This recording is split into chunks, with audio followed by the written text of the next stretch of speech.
Hello and welcome. My name is Judah Riley and I'm part of the Skoll Foundation team. I'm excited to welcome you to this Skoll World Forum session, Millions to Billions in Capital, Women Challenging the Status Quo. Today's panel would like to begin our discussion with a moment of silence for Daunte Wright and the Derek Chauvin trial and the pain going on as we speak in Minneapolis, Minnesota.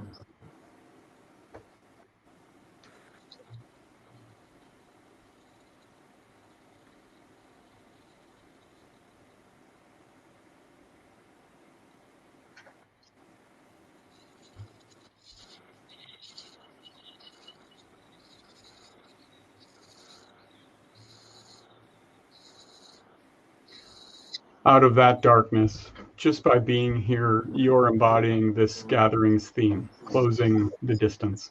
Thanks for coming and participating in today's event.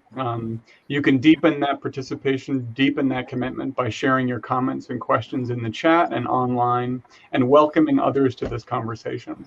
I'd like to share a few quick items before we begin. The first is the session is being recorded and it will be released to the public after the event. Today's session is scheduled to end in 90 minutes.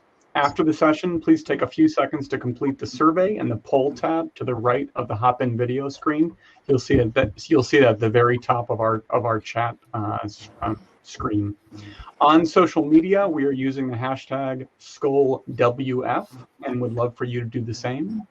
We are so thrilled to be able to include in this session this year's virtual Skoll World Forum and want to extend a special thank you to Water Equity in partnership with Lebec Consulting for proposing and designing today's session. With that, I'd like to introduce you to Alix Lebec. Over to you, Alix. Thank you, and thank you everybody for joining us this afternoon. This is a very big topic that we are tackling today that would probably require a 5-hour conversation, but we've got an hour and a half, and we've got a stellar group of women with us today. These women have revolutionized the world of business, finance, investment, philanthropy, journalism, policy, and so we really want to make sure that you hear from each and every one of these speakers, so we're going to be very mindful of time. To get us started, I will highlight that today's topic really strives to bring 3 very big pillars together. The first being that there is truly an urgent need to increase the representation of women in leadership and decision-making roles. Secondly, we know that we need to change status quo philanthropy. Philanthropy today is not reflective of the level of capital resources that are available and the level of need and opportunity that is out there. And thirdly, tackling these 2 very big pillars is really essential to solving some of the greatest issues of our time, such as inequality and the global water and climate crisis. So not an ambitious topic at all. And, you know, I will say that there's been a lot of conversations at the Skoll World Forum around the urgency of reimagining capitalism. And honestly, capitalism cannot evolve and become a force for good if our mindset and approach does not change. And that really starts with seeing more diverse women in leadership across the hallways of government in terms of shaping the future of philanthropy, capital markets, and society. So without further ado, I'm going to invite our panelists to introduce themselves. Ellen Mcgirt, over to you. Thank you so much. Thank you to you, Alix, and the Skoll Foundation, who have become family in helping us prepare for this, and this incredible panel of women who excite and ignite me with their work every day. My name is Ellen Mcgird. I'm a senior editor at Fortune, where I wear way too many hats, but the main one is I established the Race and Equity Beat some 5 years ago, which has translated into a really rich, robust portfolio of reporting, including a regular newsletter called Race Ahead, which keeps me very busy. But I'm also leading a executive community called Connect of mid-career professionals who are purpose-driven and equity-minded, and and I occasionally get some reporting in there too. Wonderful. Thank you for being with us here today, Ellen. Shivani, over to you. Thank you. Just echo what Ellen said. Thank you, Alix, for bringing all of us together for this important conversation. Hi, everyone. I'm Shivani Garg Patel, Chief Strategy Officer here at the Skoll Foundation, and just looking forward to the conversation. Pass it over. Wonderful. Mandira, ready? Over to you. Thank you, Elise. Thank you for having me. Truly an honor to be here with all my fellow travelers. I'm Mandira Reddy. I am Director of Investment Analytics at Capricorn Investment Group. In this role, I manage various aspects of investment management, impact management, as well as investment operations for Capricorn. To give you a very brief background on Capricorn, we are the endowment manager for the Skoll Foundation, and the origins of Capricorn actually go back to the eBay IPO when Jeff Skoll formed Capricorn Skoll Foundation, as well as participant media as part of his broader philanthropic strategy. So today we are one of the largest aligned investors in the world. We manage about $8 billion in assets on behalf of Jeff, the foundation, as well as other like-minded investors. Wonderful. Thank you. Eve Rotsky, over to you. Hi, Alix. Hi, everyone. Nice to see you. I did not set out in my career to become a gendered division of labor specialist. I came to this work as a philanthropic advisor 10 years ago from a text my husband sent, which said, "I'm surprised you didn't get blueberries." And my breakdown on the side of the road over being the fulfiller of my husband's smoothie needs has led me on a decade-long journey to understand that private lives are extremely public issues. And I talk a lot about the home as being the last frontier of feminism. And why I believe so much we can enter it is because it's so dangerous. The place closest to us is the place where we do the most work because we don't see it as an area for growth, because we actually think we're talking about off-season blueberries or divorcing over a glue stick, as a man in White Plains, New York told me that his marriage ended over a glue stick. But when we realize that to unpack the individual, it requires us to recognize that every society has been built on the backs of the unpaid labor of women and the undervalued labor of women of color. Then we can start truly to understand why we're talking, or like at least why unpaid labor is part of this discussion today. So thank you so much for having me. Thank you very much, Eve. We're excited to have you. Silvana, over to you. Thank you, Alix. It's really wonderful to be here. Thank you to the Skoll Foundation and to Water Equity, and really an honor to be here. I'm Silvana Sinha. I am the founder of Prava Health in Bangladesh. I'm actually a lawyer by training, and spent a while actually chasing impact in my life and my work before founding my company, Prava Health, which is a fast-growing consumer healthcare company in Bangladesh. We're building high-quality in-clinic and digital health experiences that are convenient to where everyone lives, works, and clicks. So really looking forward to sharing my perspective as a female founder and as an entrepreneur building a business in one of the fastest growing economies in the world. Wonderful. Thank you, Silvana. Kristen Bennick, over to you. Thanks, Alix. I am just so honored and humbled to be here today with these women. This is so exciting. Hi, everyone. My name is Kristen Bennick, and I'm the director of Niagara Cares, which is the corporate giving arm of Niagara Bottling. Niagara Bottling is a family-owned and operated beverage manufacturing company here in the U.S. I am also actually a pediatric nurse practitioner by training, and I also work as a school nurse at an elementary school in Los Angeles. So I wear two hats, many hats. I can't wait to hear what Eve has to say with some of these things, and hear what everybody else has to say on this panel. It's very exciting. Wonderful. Thank you, Kristen. Well, we're going to go ahead and dive right in. And of course, Ellen, I'm going to start with you. So, as a leader that has just really immersed herself in the world of philanthropy, I mean, I know Ellen and I had the joy of traveling together in Haiti and in India. I think you've really had a front row seat to a lot of these gaps and challenges in philanthropy. And you've also had a front row seat to these discussions in your recent role, at Fortune, and really understanding how the global business community is reacting to all of this. And just to add a little bit more, I mean, to set the context, we're living in a world, right, where billionaires have added another $1.9 trillion to their wealth during the pandemic alone. We know that it's going to cost north of $4 trillion to really get the planet on a better trajectory. And in the middle of all of this, you have entrepreneurs and nonprofits that have really tackled for decades at these issues, demonstrated results, and yet philanthropy is still not rising to the occasion. We're still not really seeing the kind of transformation that we want to see.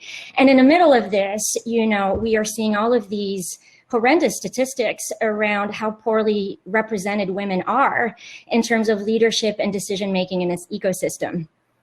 So Ellen, share a little bit with us your thoughts. It's such a big question, but just really welcome any insights that you would share with the group here and what you feel needs to happen for this transformation to really, you know, take place.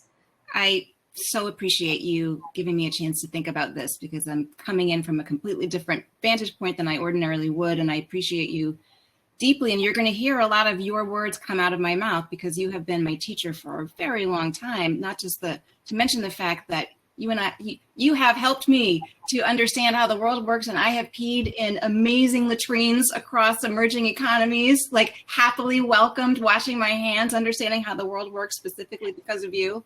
But I also want to take this opportunity to just sort of set to walk through how I came to understand how the world is working. I won't bury the lead. This is a conversation about power. And it's also a conversation about the mistakes that people like me have made, and the media in particular. So I'm going to I've got 4 minutes. I'm going to tell the tale on myself as best I can. The first time I really started to think about philanthropy was especially in the modern era, was with the story that I began to work on water.org, which was a life-changing experience for me. But the thing that first hit my mind is we've got a real problem here, and it runs deeper. It hits all of the systemic barriers that it explains all the problems that we're having, you know, from race and massage, all of it.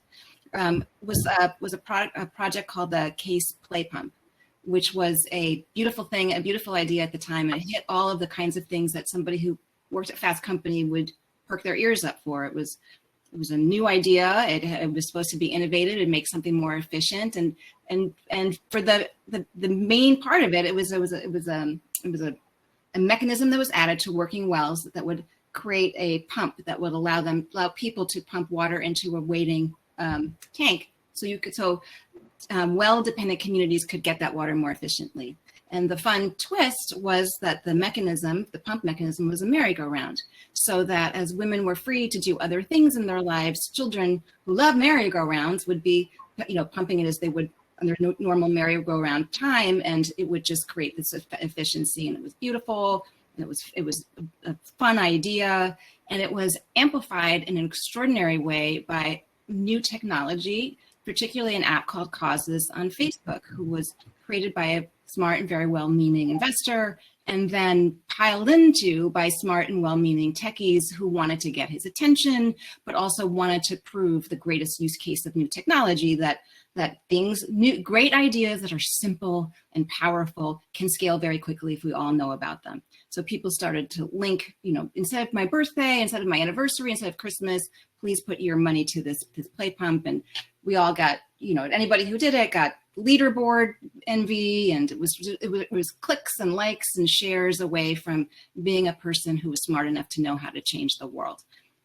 If you don't know this story, you are not going to be surprised where this ended up. It turns out that the play pump failed, and in fact, it broke existing wells, and it forced busy women who had other things to do now grimly turn the merry-go-round to maybe get some of the water into the tank, because that's not how those communities work, and that's not how those families behave. And it was such a failure. There has been a case study on it, but there hasn't been much accountability. We haven't really dug into it. We didn't learn anything from it. We just went on to scale the next idea that made us feel good. And the reason why this is a signature story, and I ruminate, I'm a noodler, I hold a grudge. There was just, having spent so much time in emerging economies, watching how communities actually work, it stuck with me because it builds on so many of the things that I've learned about what makes philanthropy work as designed. It's for the people who try to bestow it. It's not for the people who need it. It's for the, it doesn't address what people actually need. It addresses the need to look powerful, to look innovative, to feel like you're part of the solution. It is an ancient colonial effort. And I'll show you just where we fall into this. The best story I ever wrote about philanthropy was about water.org when you all were really, really young. And this is how, I don't know if you can see it, this is how my editor, we had a nasty fight about it, chose to frame it. The question was, can this man save this girl? Like, we're not even asking the right questions. Yeah. So, like, no, the answer is no. Big, nasty fight. I hope he's watching. we broke up. But if you think about it from that point of view, what is it necessary for us to admire a handsome celebrity or a venture capitalist or a CEO and not admire the people who actually understand the problem and need the tools to be able to transform their own lives? It's a type of philanthropy that we're now used to. It's oftentimes used for personal goals, occasionally for nefarious reasons, like a name on a symphony hall over here, so you don't pay attention to their Ponzi scheme over here, or to think about the Sacklers and the Madoffs and all of those kinds of things. It's the investments in the kind of initiatives that cement power, like conservative think tanks that are supposed to be part of a bigger conversation, but actually is designed to make sure that people who have a lot of money continue to have a lot of money, and all of the admiration that goes along with that. So when we're really when we should be talking about having a better conversation about voting rights or women's health, or we are funneling money to message something very much like the clay pump that hasn't been investigated and hasn't been well thought out. And I think I spend a lot of time thinking about corporate philanthropy, which is still relatively new in the modern age, and which tends to focus again on the kinds of things that people are good at, the type of feel-good marketing that's related to it's gently, orthogonally related to solving a problem. It's not linked to a truly powerful theory of change, and it doesn't welcome people who actually understand what's happening into the conversation. So all across Haiti, all across India, it is a wasteland of abandoned initiatives. It's a solar e-reader that people didn't actually need. It's a soccer ball that lights up that nobody really needs. It's a cook stove that's already a karaoke machine. I made that up, but you understand it's like that's everywhere. I spent years as the board member at a school, at a wonderful school, an interesting school in Haiti. And it was just one thing after another. We can provide you this, we can come this. We want our people to have this experience. And you spend any time in the Port-au-Prince airport and you see people, the personal version of all of this, people whose heart and spirits are animated from a higher calling and want to be the people who help. And they've got their hope for the hopeless t-shirts in, they come in, they sing their songs, they've got their pamphlets, and it's a trade-off into, I will help you build a retaining wall if we can just do a little light study here. The things that people don't actually need, the things people need are, I'm getting some amens out here. I appreciate that. So instead of flooding vulnerable communities with MREs that don't actually solve the problem, where are we doing the work? Like underwriting local employment, providing guaranteed income, birth control, fostering civic engagement, and in creating, as water.org did, better financial tools that people can actually need to use to fund what they need to fund. So the life of poor people have become a use case for somebody else's product, technology, or brand. I can go into some more detail out of that. But I hold myself accountable. This is another story, the League of Extraordinary Women. That was my second foray into philanthropy reporting. There is amazing data that's decades old that if you invest in women, in particular girls, it changes the community. I did one story. Where do the resources go? We have a vetted list of 100 agencies. They continue to struggle. That was not enough. An attractive magazine cover with attractive people, it wasn't enough to get the power to shift in a really interesting way. When women get access to capital markets, when can they own land and property? All of these things are part of the bigger conversation of human infrastructure that we need to have. I'm going to end my little rant here by telling a story about the first time I went to Haiti, and I was really well supported and really well trained not to do any damage whatsoever. I sat in wonderful meetings on hygiene and how community meetings work that was run by people in the field. I had meaningful conversations with folks. I got to go to schools. I sat with women and they taught me how to cook food together. I joined their ecosystem already in progress. It was the kind of thing that people dream of when they say, I'm going to go book at some poor people, which has become its own cottage industry. And yet I got on the back of a truck to wave goodbye when it was time for me to leave. And as I was waving, and these children I'd spent time with and everyone were sad goodbye, I put my hand to my mouth to blow a kiss. And I tell you that my face burns with shame at the memory, because no matter what I had just learned, what I had just been through, I was in a community that just recovered from a terrible and unnecessary cholera epidemic. And without even thinking about it, I encouraged vulnerable children to put their hands to their mouth. Ignorance. At that moment, I'm literally, my face is literally burning with shame that I could miss something that I had been so carefully taught. And that's the message that I want to leave today, is that as people of privilege, power, and means, if we're really to reshape philanthropy and realign power and reach and reshape the conversation, we need to embrace our ignorance as a strength. That was an opportunity for me to learn with grace and never make that mistake again, and make sure people don't make the mistakes that they do. Look really carefully at data, foster real relationships, be patient, and be in service to people who want to transform their worlds, because it's their worlds that we're messing with. And I'm going to blow you all a kiss. Pass the mic. Well, and Ellen, I mean, there's so much to unpack here, and actually so thank you. First of all, I forgot to share when we started all of this that this is going to be a conversation where we are just going to speak the truth and, share some solutions. But this is definitely a place where we recognize that to move forward, we have to speak the truth.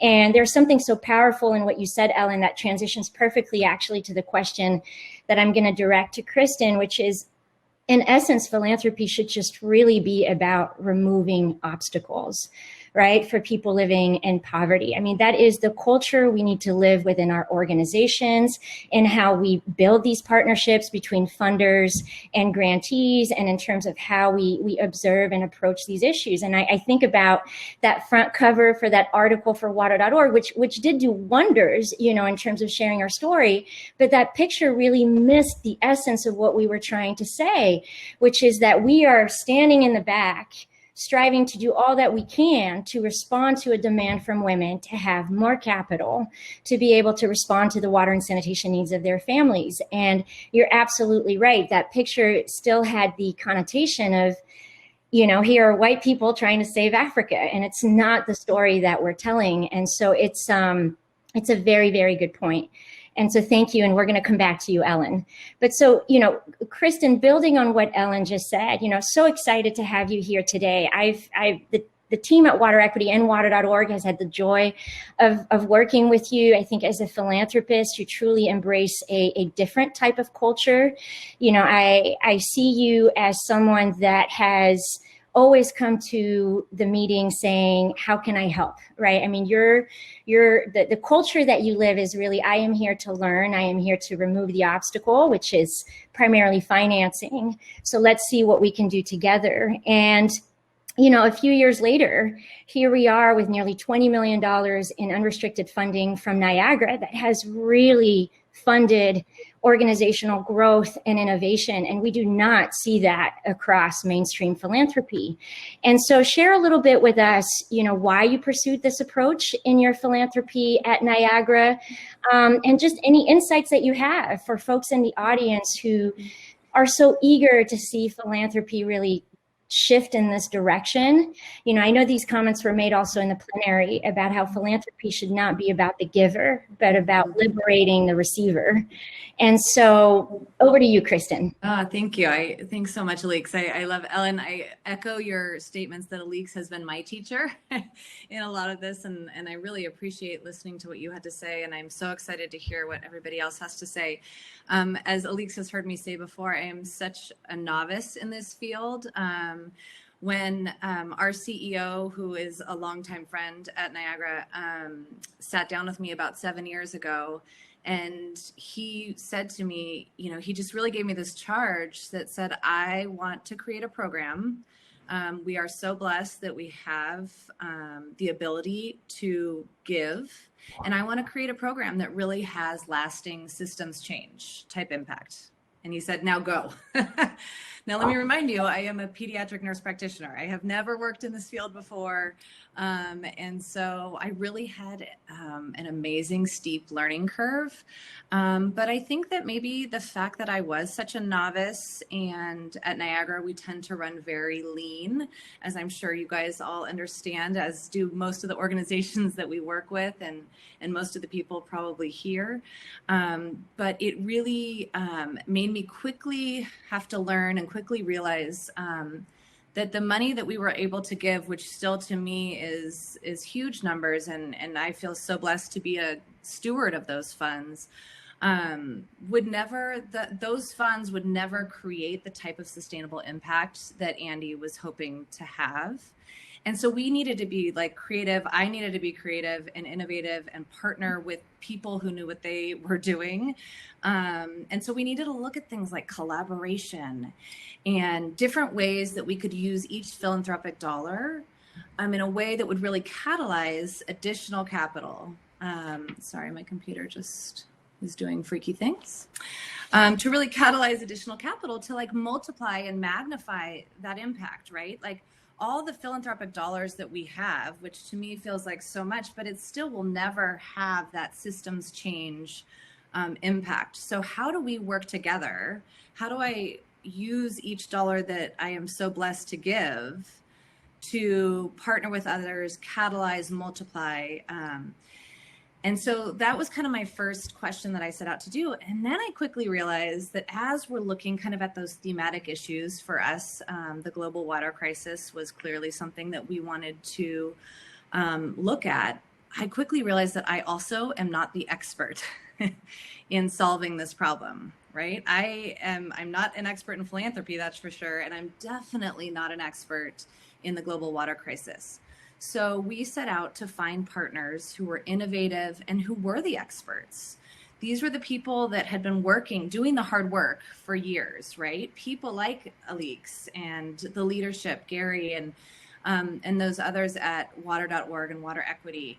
We really found to be, have done the work, been on the ground, had innovative ways to really hopefully have that sustainable systems change impact. So we really looked to it to be more of building partnerships and investing in people and organizations that were the experts.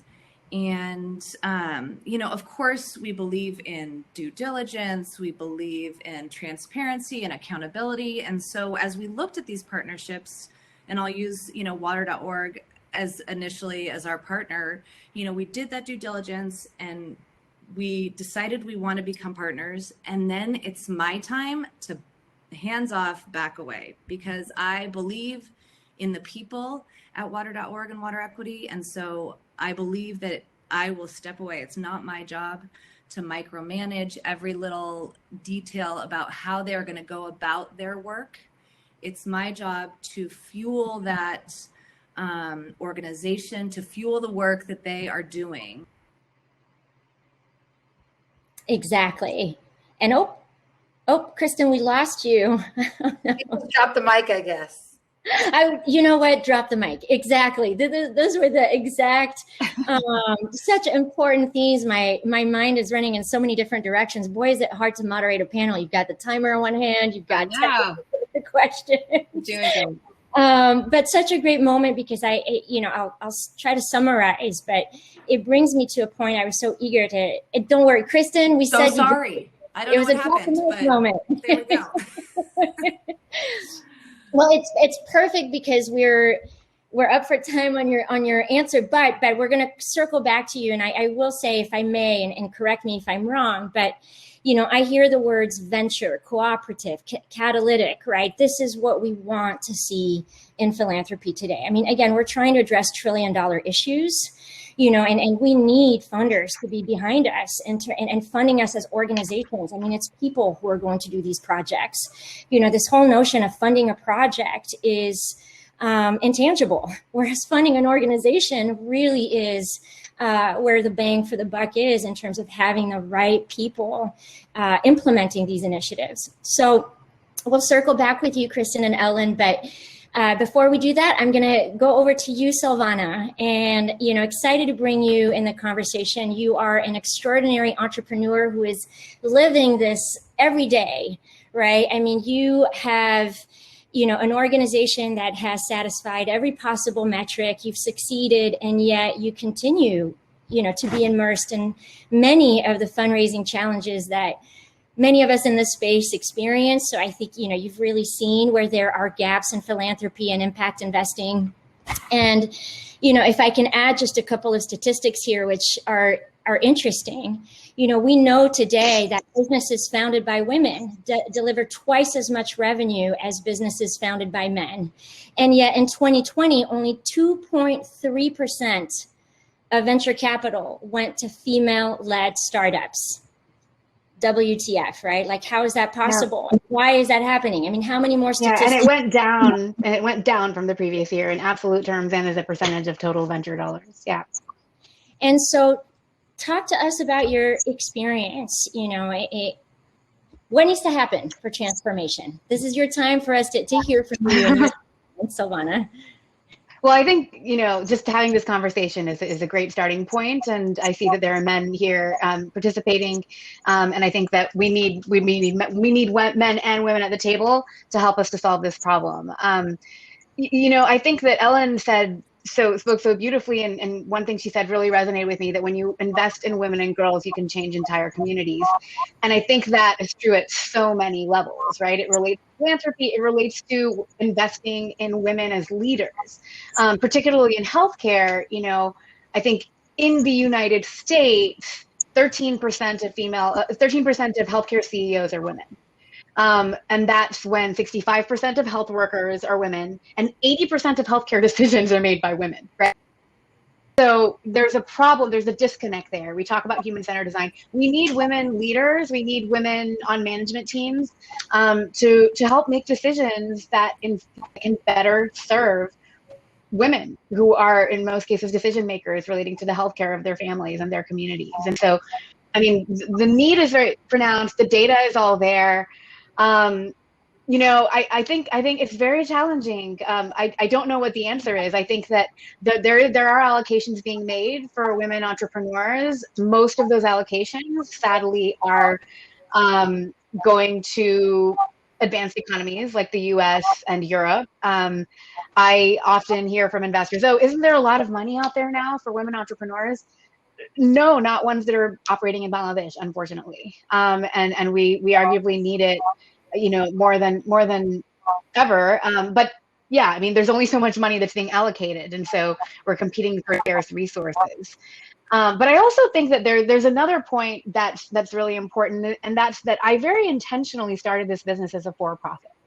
I really, I came from a background of having worked in both the private and public sectors. I spent several years at the World Bank and really value my time there, really learned a lot and really respect the work of the organization. But, a lot of philanthropy is often really a Band-Aid, and it's a needed Band-Aid, and it's training wheels, to help communities to stand themselves up. But in a country like Bangladesh, which has grown extremely fast, it's one of the fastest growing economies in the world, and in its short history of 50 years has gone from being a basket case in Henry Kissinger's language to being a real success story, and now a middle income country, actually. But now that we're at that stage, we need private investment, and we need private investment solutions, and we need to prove that private investment can work. Because, to echo Ellen's point that, when you throw money at a solution without necessarily thinking through what a community needs, you waste money. And when you're held accountable to actually building businesses that serve communities and that generate income, you end up creating solutions that make more sense for those communities, I think. And so I think we also need to start thinking differently. The Washington consensus view of development, I feel, is not really, no longer as relevant as it perhaps once was. We need to stop thinking of countries like Bangladesh and Kenya and Brazil is countries that need us to save them. Let's help them save themselves, and that's really why I started my company as a for-profit. And it was really important to me. I'd love to make a lot of money. I'd love to make a lot of money so that I can then set up a foundation and do some more of that Band-Aid work too, because I think we need both. But I really think we need to start thinking differently about the types of solutions that we're building. Absolutely. And I think what's so powerful, in having you here today as well, Silvana, is it touches on an important point, which is, women from emerging markets, right? This new community of entrepreneurs. We should be talking about these women generating wealth, right? We should be talking about these women driving the conversation, shaping how we're thinking about solutions. I completely agree in terms of your point between for-profit and philanthropy. I would add that philanthropy can be so powerful when it's really catalyzing markets and it's responding to demands, and it's helping create an ecosystem where then, the global capital markets can step in. I mean, we're still really far from that. There really needs to be a synergy between these two capital streams if we really, if we want to see change in the world. And we should all be learning about Absolutely. Silvana. No, absolutely. And I think I just want to make one last point, if you'll let me, if you don't mind my taking it one more minute. Absolutely. I really do think, the interesting thing is when you look at the kind of funding that's going to women in emerging markets, a lot of it is microfinance and micro lending. And I think that's great.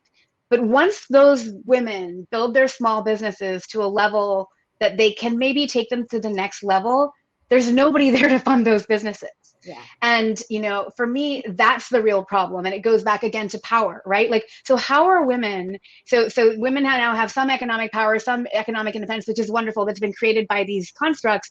But then how do they get to the next level? How do they build and access wealth, which is how they're going to build and access power as well? I think those are the questions we really need to start answering. That's great, Silvana. And, the thought that also comes to mind is where are those stories? I mean, the stories of women in emerging markets are still primarily told, by well-intentioned development practitioners, right? But what happens after these, women have graduated from these philanthropic initiatives? Where are they? Where are their stories? How are they telling it from their unique perspective? Tapping into what Ellen shared, I had that moment of reflection watching an interview I did a couple of years ago where I thought, oh man, I'm telling the story for these women, and it almost sounds a little condescending. We need to shift where women are telling their own stories. So we'll circle back on that, but great, Silvana, and thank you again for being with us here today. And I'm going to transition over to Eve. And what's so exciting, Eve, about having you in this conversation, well, many things, but one in particular is you've also looked at these deeply entrenched issues wearing multiple hats, right? One as the founder of the Philanthropy Advisory Group, most recently with this really important platform that you've built around your book, Fair Play, that really hits on a very important topic around care and just the inequality that women face when it comes to care and shouldering the burden that comes with taking care of your children at home and having a career and all of these things, and society just really isn't supporting this entire ecosystem, and we're living it, right? There's a she session happening. So I'm going to bring it back and ask you a very important question, which is, do you think that we can start to see transformation if there are more women driving decisions at all levels of leadership across government, financial institutions, business, nonprofits? Give us your take on these things, and certainly insights that you have from your experience with philanthropy. It's a great question. Thank you for having me. The first thing I'll say is I think why I will consider Jeff Skoll different than the people I want to excoriate today is that I think, my day job as a philanthropic advisor. The people I work with are like the HBO show Succession, and everyone should feel bad for me, right? But But what those families do, right, is they are looking to make some more intentionality around their giving. But I'm here to tell you that the dirty secret of philanthropy is it's typically a patriarch or a matriarch that made their money in really shitty ways and then are coming to reform their reputation in some other ways. Or even if you're a good intentioned person, and a lot of my clients are, you know, I'm the head of oil and gas at this investment company. That's how I made my money. And now I want to save the turtles. Well, I'll tell you that your 40 years of working in oil and in gas has hurt the turtles more than your $5 billion foundation that we're working on that you only give 5% to, because ultimately you want your second son who doesn't have a degree and who has no intention to run it, and I have to be their advisor to just pull them along. The other dirty secret of philanthropy is nobody gives to poverty in terms of percentages. Most of the family philanthropists in the US, and I can speak just for the US, are giving to their alma maters. And they're doing it so that their grandkids can get in. So if we want to talk about how to perpetuate wealth, there's not altruism happening in philanthropy, right? And this is from somebody, I've been working in it for a decade. And so I started to look at this, my day job, and I started to get jaded. I was looking at the Nobel Prize.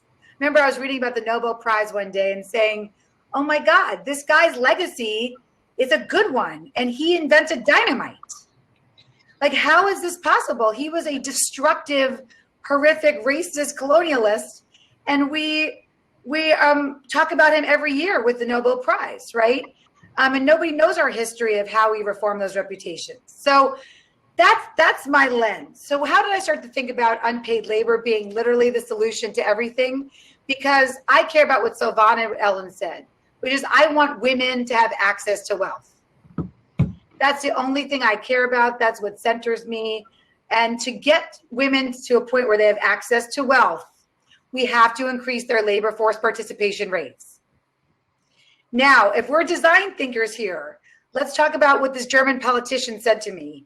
We were talking about design and philanthropy and especially my area, which is UN Sustainability Goal 5.4, valuing unpaid labor. What he said to me is, you don't really need to design anything. All you have to do, which we had done in the southern part of Germany, in Munich, and they're getting better, is require kids come home for lunch.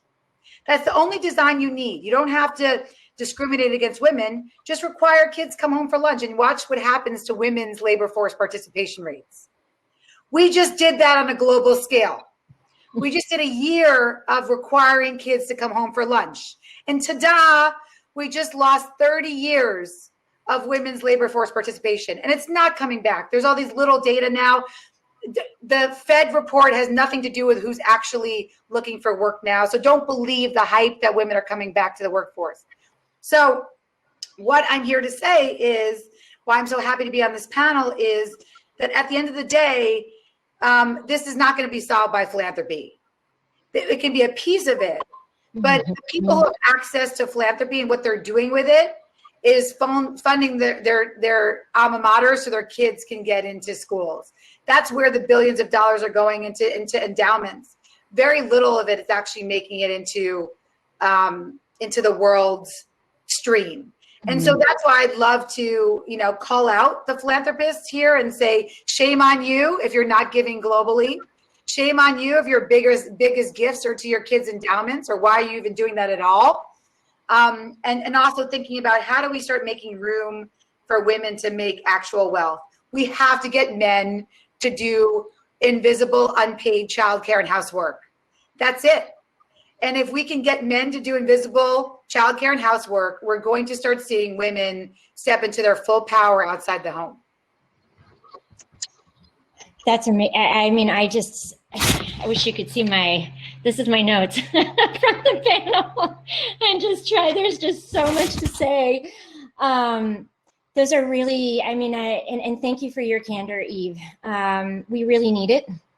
And, when I hear you speak, I almost think of this dream scenario where you see on one end, this rise of women who are getting more access to wealth, right, and building their wealth, and they are working in a new reality where childcare and all of these things are taken into account, where men are also doing the invisible work. It's not just on the shoulders of women, where we're having real conversations about what foundation endowments need to accomplish versus the mere 5% that's paid out each year. I mean, again, in the world that we live in, how is this even still possible?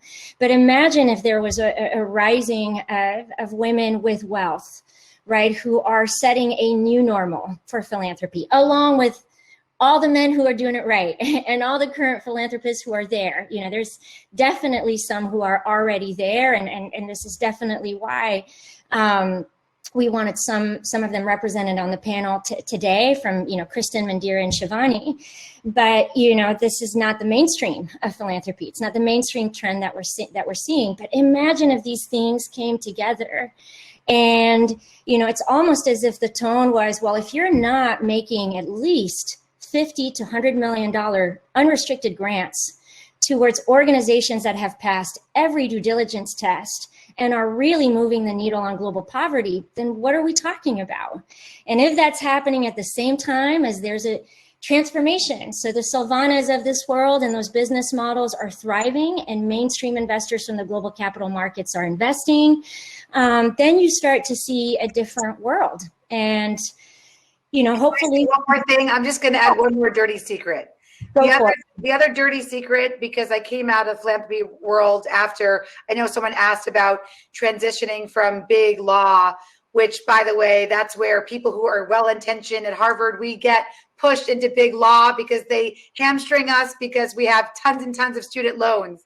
And then we rarely get out. And then we want to transfer over to the nonprofit sector. We're not taken seriously. But I will say the other dirty secret is that I was the COO for an organization called Advocates for Children. The little crumbs that we got, people over and over us said to us, you cannot use advocacy in your title. It's too scary to funders.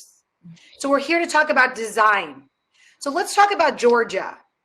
Republicans in our country, in America, know that the law is a great place to do systemic discrimination through design. And they do it through the laws. Mm-hmm. So what I'm here to say is that if you are a philanthropist here and you are not investing most of your wealth in advocacy, then you're not making real change. Because at the end of the day, the only design that matters is the design of the system that we call governments.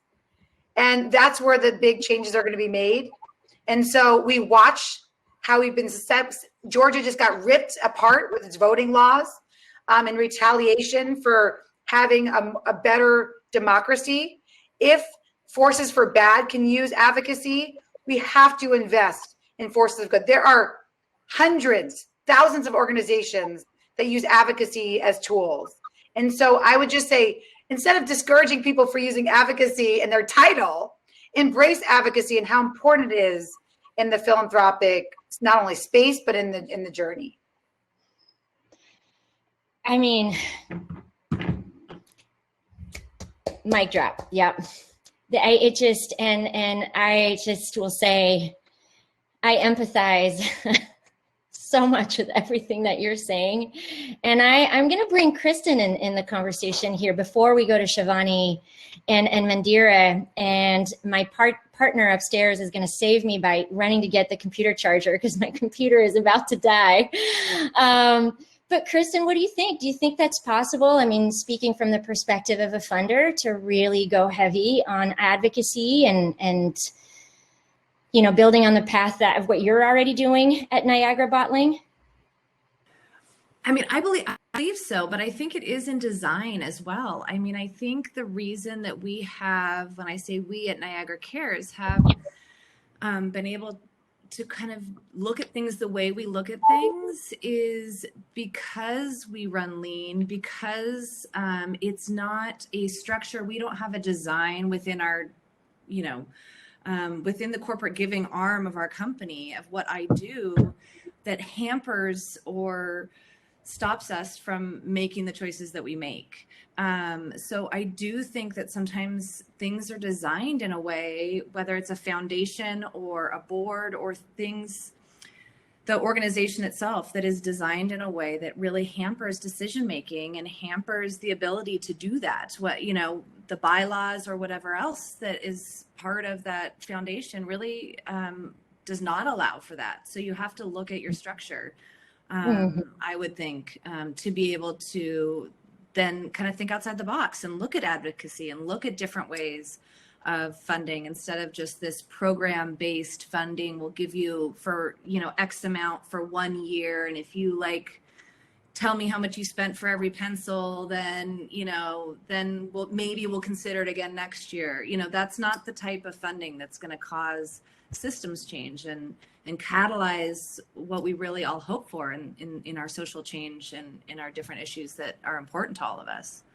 Absolutely. And, you know, I've got questions. I've got to take it over to Mandira and Shivani, and I think we're still going to be good for time and get to Q&A. So we're doing really well. But I quickly want to build on what you're saying, Kristen. I mean, that's spot on. And it's certainly a conversation we've had with many philanthropists, which is why create, you know, a heavy structure where you've got too many decision makers?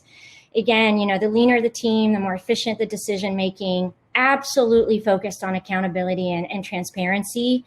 You know, do your due diligence, but do your due diligence on these organizations that you want to support.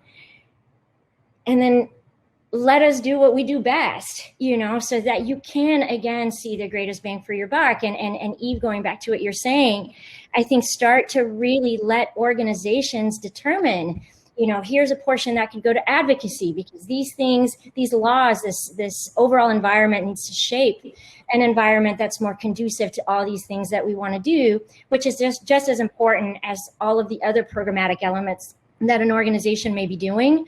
But how the decisions are made within these philanthropic institutions is a really big one to change. So thank you for that, Kristen. And so taking it over to Mandira, and please keep sharing your questions in the chat, by the way, everybody. We're going to try to get to as many of them as possible. I quickly bring it back first to a couple of our speakers who haven't spoken yet. But Mandira, over to you. You know, at Capricorn and the decisions that you are making, you know, you've got an exciting role in terms of starting to get creative on how endowment capital can be utilized to make much bigger investments in global issues and particularly in organizations who are ready. Again, I had the joy of working with you, wearing my water equity hat, where, you know, Capricorn and Skoll Foundation together, right, approved a $10 million mission-related investment in a global water fund, helping people living in poverty, something that has never been done before. Tell us a little bit, what are the factors that helped influence you and the team's decision? Are you seeing similar opportunities across other areas? Anything that you can share with us? Thank you. It was great to hear from this group here. Eve, please let me know when your book signing event is. I will be there. Alex, you brought up and Eve, you both brought up the issue of the other 95% capital, where foundations slowly give away 5% to great causes. And in the meantime, there's the other 95% that may or may not be doing something impactful. And that's the problem that Capricorn was set up to resolve. You know, we've been making impact investments for a very long time now. We hear the term used a lot more now, but we were doing this way before some of the mainstream asset managers recognized even the relevance of impact investing, right? And credit really goes to Jeff Skoll and the Skoll Foundation, when you know, they were clear from the very start that they wanted the entire balance sheet, not just the 5% in PRI grants, but they wanted the entire corpus to be managed in a way that really advances the foundation's mission. So impact has been part of Capricorn's DNA from the very start. For example, if you look at the Skoll Foundation's portfolio, about 60% is what we would classify as mission-aligned investments. These are investments that address issues such as climate change, financial inclusion. Climate change just happens to be a bigger portion of the pie for us. And this is a portfolio that we have built over a period of time in close collaboration with Skoll Foundation and our other investors. And I think the 15 or so years of experience that we have doing this, we've been able to build, the track record, the expertise, the networks needed to scale this type of strategy, where we've been able to now bring on outside capital, essentially layering on the foundation's corpus and Jeff's corpus with outside capital to amplify the impact of this type of investment strategy. So that's a little bit about how we think about the other 95% problem. You asked about, you mentioned water equity. I'd like to share a quick personal anecdote there, if that's okay. My father comes from a small water-starved village in South India.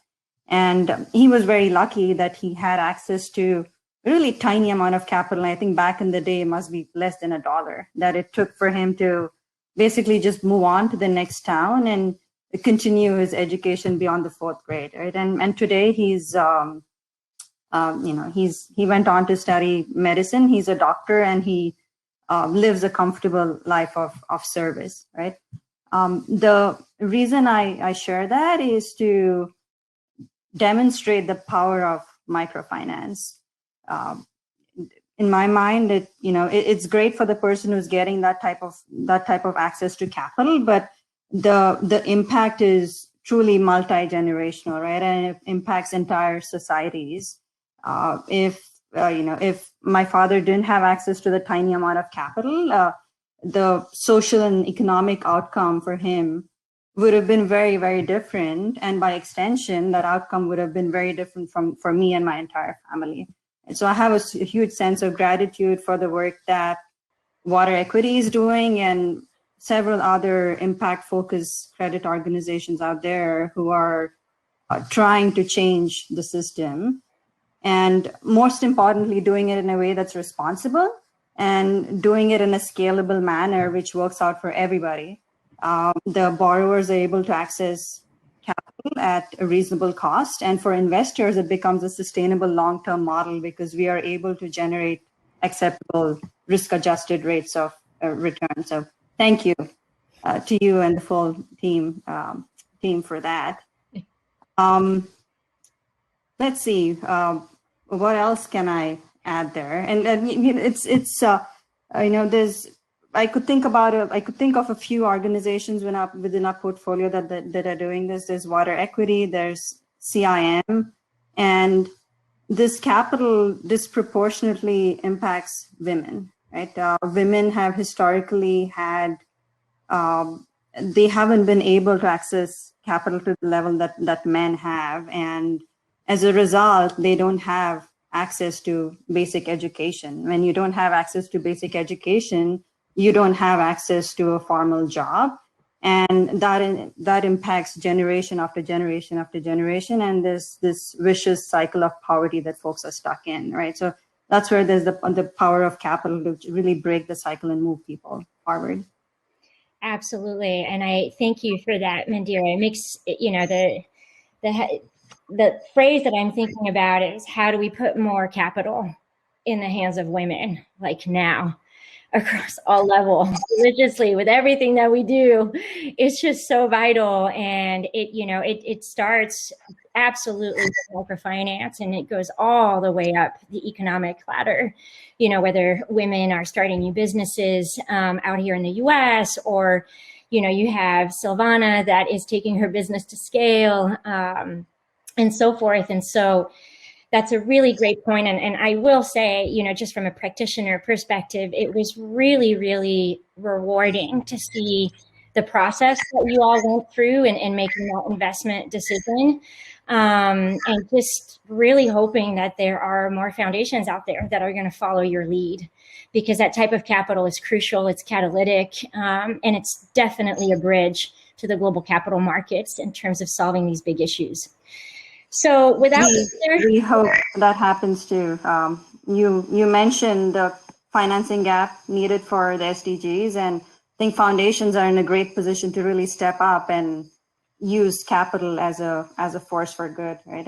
And that, I think it's not just the nice thing to do, it probably also is the smart thing to do with your capital. We've seen nations and capital markets shift towards sustainability so rapidly, especially over the past year. If investment managers miss out on that trend, it's likely that they might miss out on returns as well.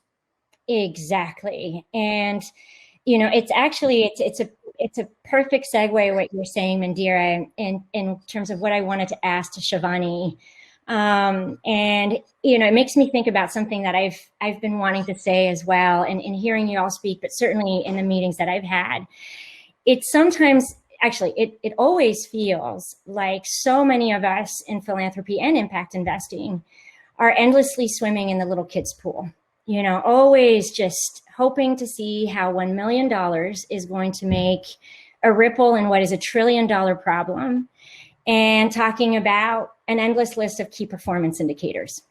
KPIs are very important. Accountability is very important. Transparency is super important. But as we are having those conversations in the adult pool, you have the global business and financial industry that's talking about trillions of dollars, that is shaping a global agenda with a mindset of innovation, thinking big, an acceptable margin of error.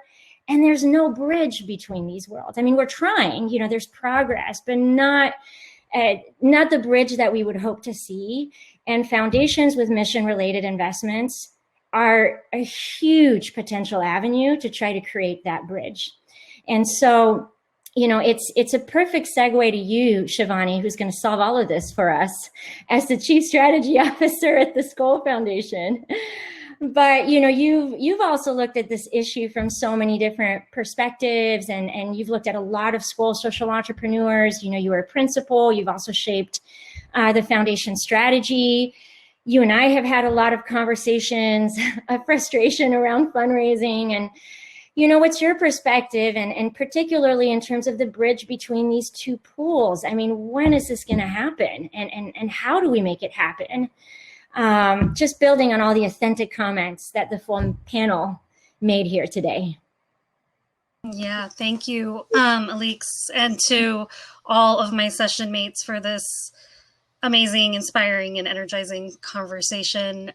So much has already been said, and I'll just start by saying, as Kristen mentioned, it is truly, have to acknowledge the privilege it is to be a steward of philanthropic dollars, and for Jeff Skoll's vision of a sustainable world of peace and prosperity for all, and how lucky we are to have that vision shared with Capricorn, so we can try to do things in a way that hopefully can start to shift us collectively in a different way.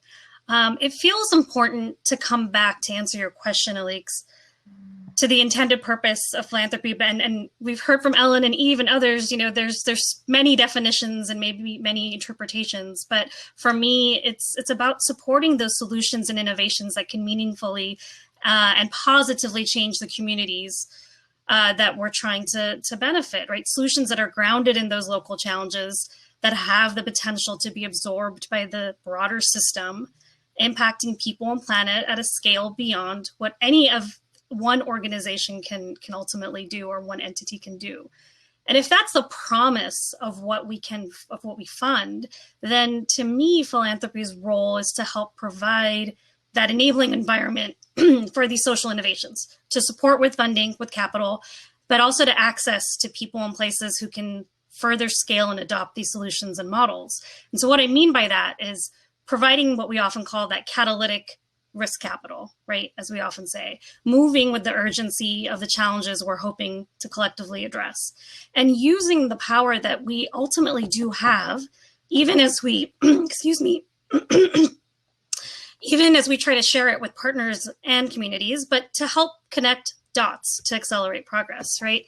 And I think ultimately it's something that's been said. We have to work together as funders in different ways on all of these fronts, right? And on risk, I think that philanthropy, or wherever we see capital flowing, we have to reframe how we view risk, right? We have to think about who we fund, how we fund, what proof we need before making a decision, how fast we can make a decision, and what we ask of people as funders, right, to get to that decision. And in the aftermath, we're working on a number of these questions at the Skoll Foundation. We're revising our investment and diligence approaches as examples, but we also hear from the social innovators and social entrepreneurs that we fund on the value that our diligence provides. They tell us over and over again how important it is that we understand their work and the impact and its impact, so that we can tell their stories, right? Coming back to the stories, like, we are then credible champions, hopefully, of their work, so that other funders, partners, media, whomever it may be, these places that we can connect the dots into can be brought along. And if the social innovators see credibility in our understanding of their work, then hopefully there's credibility in de-risking these investments and these grant making for others, and this grant making for others. And while, we're happy and we often share our diligence findings, the history we have with organizations, and other funders do the same, feels like we can still do more in that vein, right? Safina Hussain is the founder of Educate Girls, and she said to us as funders, how do we create a relay and not a race for funding? Because today we are creating so much more of a race. And Alix and Mandira and Kristen, we've talked about this so much as it relates to Water Equity's global fund and the current race there for capital to provide direct access to safe water and sanitation supply solutions in these emerging economies. I mean, I'll just talk a little bit more about this just to illustrate this point. We talk about 600 million people in these emerging markets could be served with this access if microloans were made available today. And that represents an $18 billion market opportunity, which has demand to match that. And economists estimate that solving this global water and sanitation crisis by 2030 carries what we've heard already, a $1 trillion price tag. So seeing this opportunity, right, we said, okay, we're going to do this $10 million equity investment because it would unlock an additional, not only because it has all of the impact given the opportunity, but also it unlocks $100 million in institutional capital funding from the U.S. International Development Finance Corporation, the USDFC. That's what catalytic capital means, right? And this is coming with an investment that builds on 10 years of a relationship with water.org, from which Water Equity spun out from. We had a front row seat to the evolving work and impact of Water Equity and water.org. And along the way, we seeded Water Equity's first fund, which proved out the viability of this kind of model, then a second larger one, and now this global fund at this scale. And while change is hard to measure when we're talking about systems change, in this case, Water Equity's investments had demonstrated 4 years of a strong track record and had already impacted 1.6 million people. And so to us, it felt like this is a slam dunk. This is what we're talking about. This is what philanthropy, that catalytic risk capital is all about. And we thought it would be so easy to bring along other foundations, and that wasn't the case. We found resistance and barriers, and I know you've lived this, Alix, in so many ways that made the path of bringing along other foundations a difficult one. And those were just the conversations that we were a part of. And I know the Water Equity team heard so many more no's. And in the end, I know, Alix, you and will help and ensure the Water Equity team will be successful. So that'll be phenomenal. But how can we make it easier to come together around opportunities like this? And even though, I have strategy in my title and I believe in, choices and specific containers and theories of change, I do think that we can get caught up in it. And Kristen, you're being free from it sort of illuminates the beauty in it. So if we as funders and philanthropy can come back to the core of our why, then perhaps we can reevaluate the how in our work. And we've discussed it here, but it's also important to consider the who, right? We're trying to lean into collective and urgent the collective and urgent challenges of our time. And doing so means supporting more of these proximate grant makers and social innovators. And it's been said already so beautifully that so many of these challenges disproportionately affect women. So they have the lived experience and the insights to shift these systems.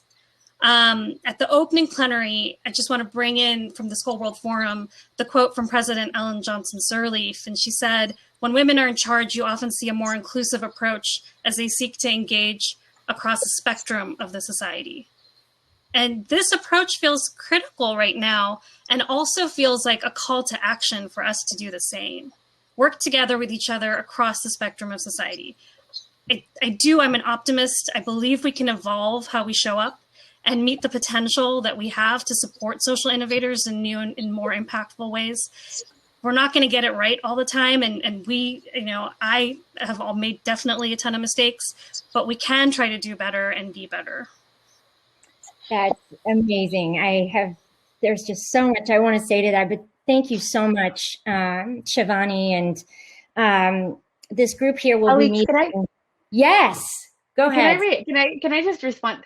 Incredible. I mean, I'm just so blown away by this group and by the thoughtfulness and also the data that's embodied in everybody here.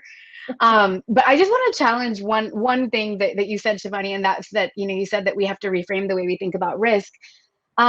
I guess we're so careful, right? We all do our homework and we all are thinking carefully about how we build systems and how we use data to make better arguments, to convince people to do things. I don't know if anyone here has seen the WeWork documentary that just came out on Hulu. I don't think Masayoshi Son had a terrible framework of risk when he chose to invest billions of dollars in Adam Neumann. I think we need to convince power brokers to use data to make decision making across the board. And maybe if they do, they'll invest in women more. I don't know. I feel like we're thinking fine about risk, and maybe we're overly risk averse because we live within this framework. But I don't know what I can do to change the person I'm pitching to, who sees me as a woman who maybe, he thinks I'm a younger woman who doesn't know what I'm doing. And if I were a white man, he might perceive me differently. I'm being very blunt about this. I just feel like we keep talking about how we can change ourselves, and we have to change ourselves, and we have to be better. But there's systems in place that are bigger than us. And I think we need them to change the way they think about risk. Yeah. Can I jump in real quick? I think that's exactly it. They don't realize that they're barriers, because they realize if you assume the most noble or most reasonably decent intent for the average person, who is a huge barrier to anything that's changing, because it's always been this way. You can't talk to the average corporate executive about whether or not to sign a collective letter on voting rights in Atlanta in Georgia without them saying something blah, blah, blah, about, well, I don't know, I don't want to piss off the Republican Party. It's like, you're thinking about it wrong.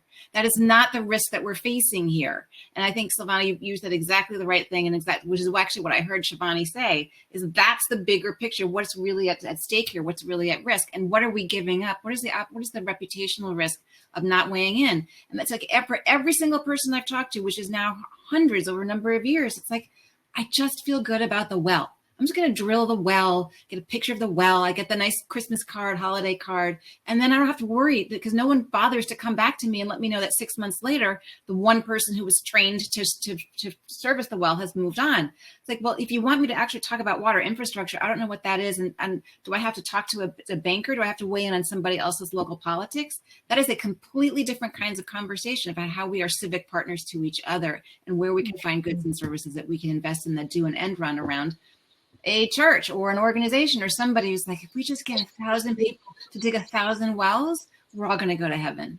And that's the risk that we're facing. Yeah, and by the way, Shivani, you've put us all on this avalanche, because I know you too. So to end this, and we'll let our moderator do our moderation thing, is what Shivani said about not being able to find other funders. So I want to talk about the dirty secret of working for those other funders. Those other funders have believed the narrative, and I can speak for American Foundation. So I work with, sorry, there's an echo. I don't know if there's a mute button or whatever. But anyway, I think that, sorry, I still hear that echo. Maybe Mandira, do you want to mute? I'm sorry. I don't know. I can't hear myself. Oh, that's better. Okay, that's great. So what I was saying is that Shivani's talking about why Skoll couldn't find the other funders. So I'm here to tell you the other dirty secret is that the Reagan narrative that government is our enemy is well alive in the philanthropic sector. And so if you want to just drill that well, that's because you don't want to get involved in the governments and the systems, and who wants to deal with advocacy and changing laws, Ellen? That sounds scary. And so what I'm here to say is that there's no philanthropist that can do it. And I remember Melinda Gates saying that early. I remember years ago when I was at JP Morgan, she was saying that she was like, I'm going to reform the Seattle public school system. And she's like, wait a second. It's $1 billion budget a year for the Seattle public school system. Even if I have $1 billion, I'm definitely not reforming the Seattle public school system without working with the government, without, as Shivani says, unlocking the power of government dollars and investments. And so if we're going to live in the narrative that culminated with Reagan, that has caused so much damage, that the government is our enemy, then philanthropy is going to only do harm. I completely agree with that. And something I've just been thinking about as I'm hearing all of you speak, and there's so many good points. And I'm going to open it up to questions. There's a couple of questions that I want to highlight. So I promise to keep this short. But I feel like, so on the risk piece, yes, in the sense that we faced this so much when we were fundraising our water equity too. It was like, so hold on, run this by me again. We've met all these metrics. There's a theory of change that's been proven first by water.org, then now by Water Equity. We've got all the right names on board. We've got the right leadership team on board. I mean, we ticked all the boxes. So what exactly is the risk? And is a risk an excuse to just not do it? And I think that's in line, with philanthropists not wanting to tackle that bigger piece around government laws and advocacy. And I think it's also inherently linked in how we explain how value can be generated here. I mean, there has to be a sense of urgency from both the philanthropic, the impact investing, and your overall global business and financial industry, that we can't just do business as usual or just do little things that are on the edges. We're having that conversation with ESG investing. You can't just think about it from the perspective of we're going to make sure we do no harm. And then we'll fund some of these entrepreneurs here who are doing some good work, but it's not really moving the needle for the 2 billion people who are still living in poverty, who don't have access to clean water. So again, that bridge to taking that risk or seeing things from a different perspective is not there. So perhaps putting more money in the hands of women, putting more women in leadership, all these things we tackle today could be one answer to some of these issues. Maybe we just need to clone the Kristens and the Shivanis and the Mandiras and the Mackenzie Scotts and make sure they're all over the industry. But before we answer those questions, I am going to open it up to a question that was asked by one of the participants. Bear with me, I'm going to read it from my phone. Can the panel speak to the importance of leveraging collective capacity rather than treating each relationship as this transactional model of partnerships and funding? In other words, cultivating skin in the game that supports reciprocity in all partnerships and supports long-term capacity building learning, rather than simply meeting specific short needs goals that creates an endless cycle of dependency. Who wants to tackle that question? All right, I'm going to call out names. Shivani, we're going to start with you. You're right there on my computer screen. Yeah, no. I think this is coming back to some of the points that we made around how can we build more of that relay? How can we lean on each other more so that we can make things more efficient for those who are on the front lines of doing the change? And I don't have the silver bullet answer. I think we just have to keep trying and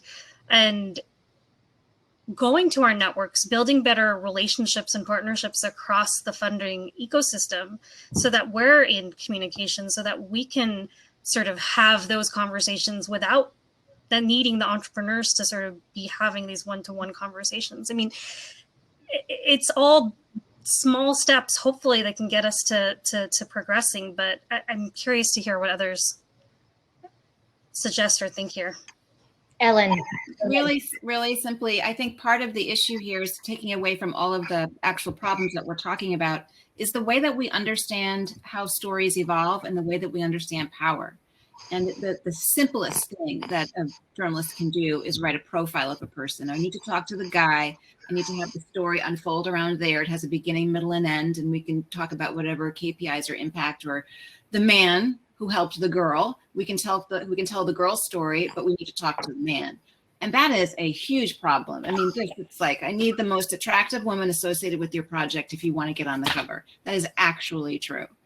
So if we don't have a better way of sharing credit, of sharing power, of sharing fear, I like to talk about sharing fear, like just as a general human orientation. If the basis of my empathy for you is that I see where you are threatened, where you are vulnerabilized, a new word I just learned, and I can share the fear in some way that brings in you, then I can find a way to share resources where I don't have to turn around and talk to a board member or talk to an investor or talk to anybody who's like wants to be the guy and have their name on the plaque and explain why I did that.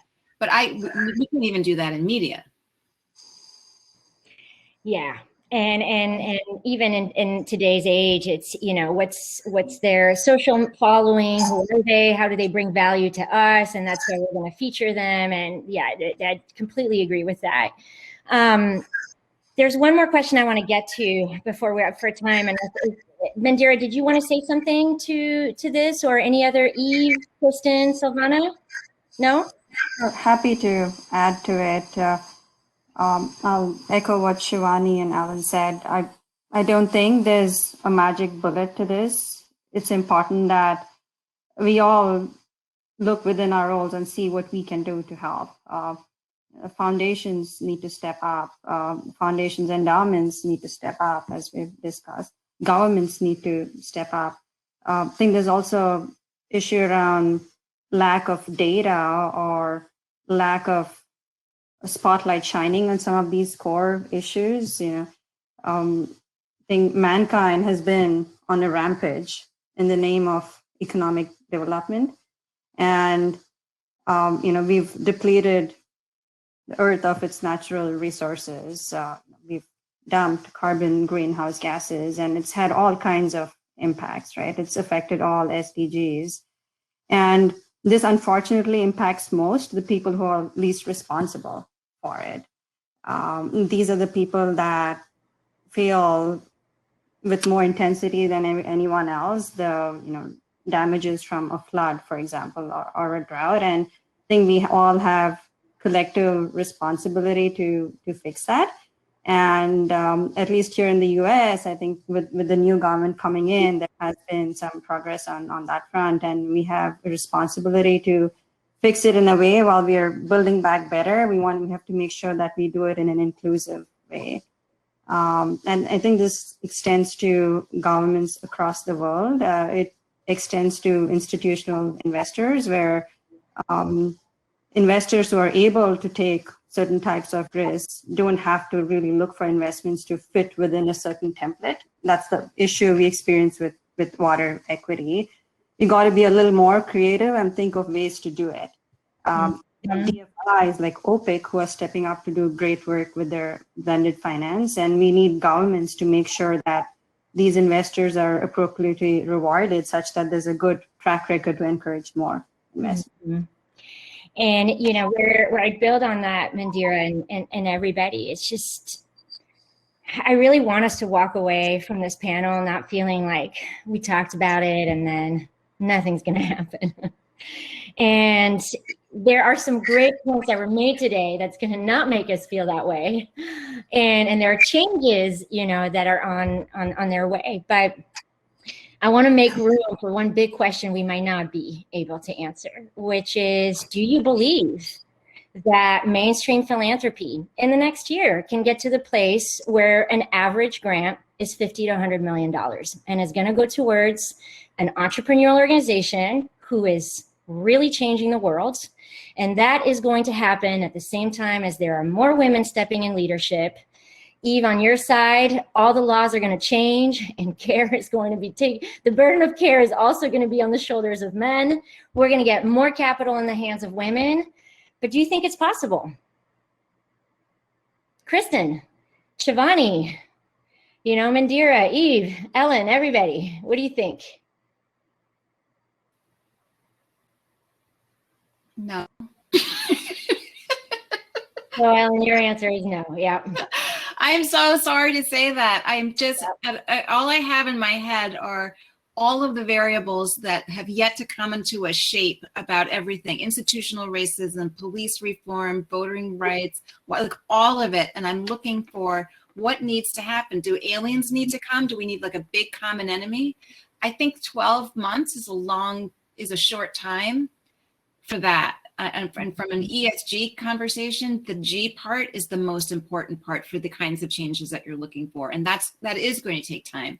But from a purely financial report, business reporter point of view, global CEOs were exiting their offices, their jobs before the pandemic in record number, not just to spend more time with their families, but actually being like cycled out by boards. It was an extraordinary trajectory. We were just starting to chart it, and then the pandemic shut everything down. Nobody wanted to make any moves, and everyone wanted to sort of hunker down.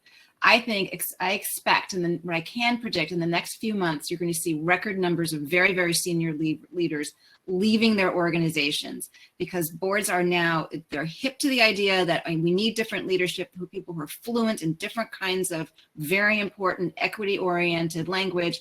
I don't think it's you. I'm not sure who I'm looking for, but we're going to see rapid numbers of changes of very, very senior people starting in 3 months for the next year or so.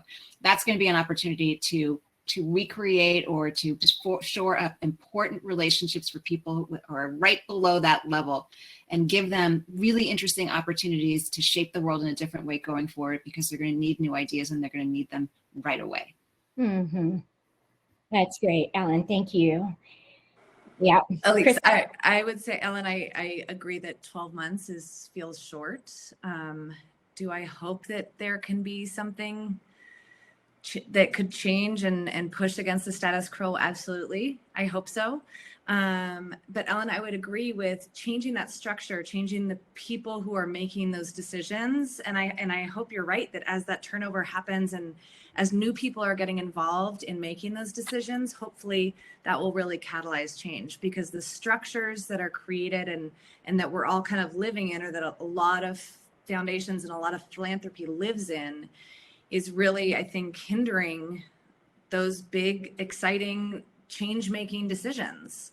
Mm-hmm. So hopefully, we will see the beginning of it, but I agree that 12 months is maybe quick.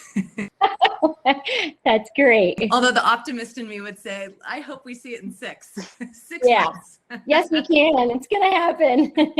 I mean, I'm in the market to raise a Series B, so I hope that I can come back to this group in 12 months and say that I've done it. I hope sooner than that, to be honest.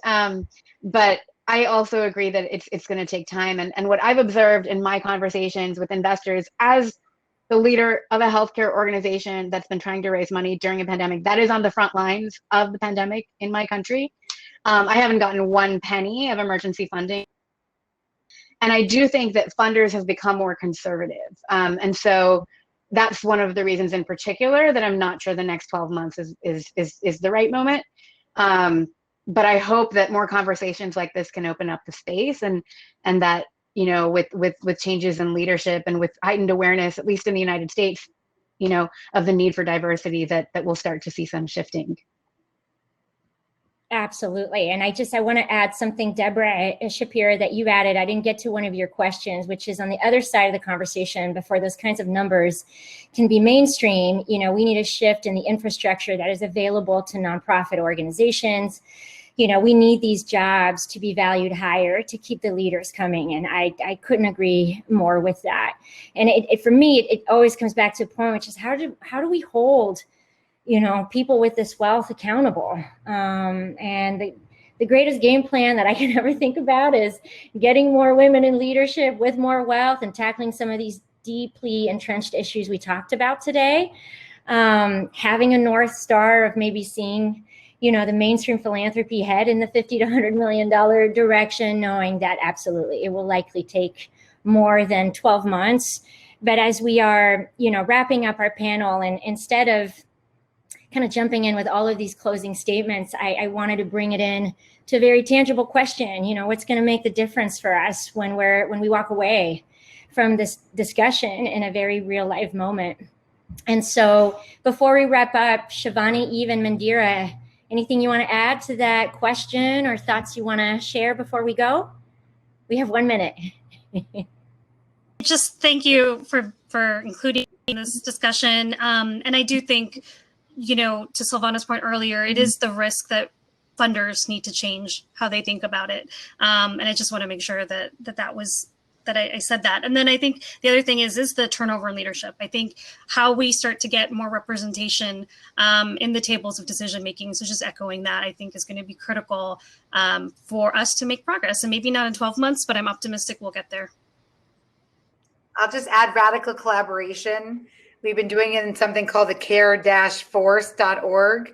It's the first time, as my friend Anne Marie Slaughter said, in her 35 years that she's watched a Slack channel where we sort of grassroots brought together 250 people, from academics to funders to corporations who say that they care about care. I think there's been some interesting things happening like that in climate as well. So radical collaboration. It's harder said than done in uncrowded beaches, which we're all talking about, ironically and sadly. The crowded beaches, like cancer research, I will bump up against the other funders there for my clients because Memorial Sloan Kettering will say, oh, that person's doing that. In uncrowded beaches, like women's economic security, it is easier to duplicate efforts. So what I'm asking us all to say is let's radically collaborate. We can reach each other on LinkedIn, on Zooms now in a lot easier way. So that's where I think my optimism is with the amazing people here and at the Skoll Forum. So thank you for your time and for listening to us. Absolutely. I definitely thank you. And Shivani, thank you also for your points. Eve, well said. And Skoll Foundation, thank you for letting us be here at the forum and just get real and really talk about these thorny topics with our candor and think through solutions. Mandira, Ellen, Silvana, just everybody here, thank you for bringing your A game today to this conversation. We'll be meeting regularly. Stay tuned for an invite. And thank you everybody for joining us for this session.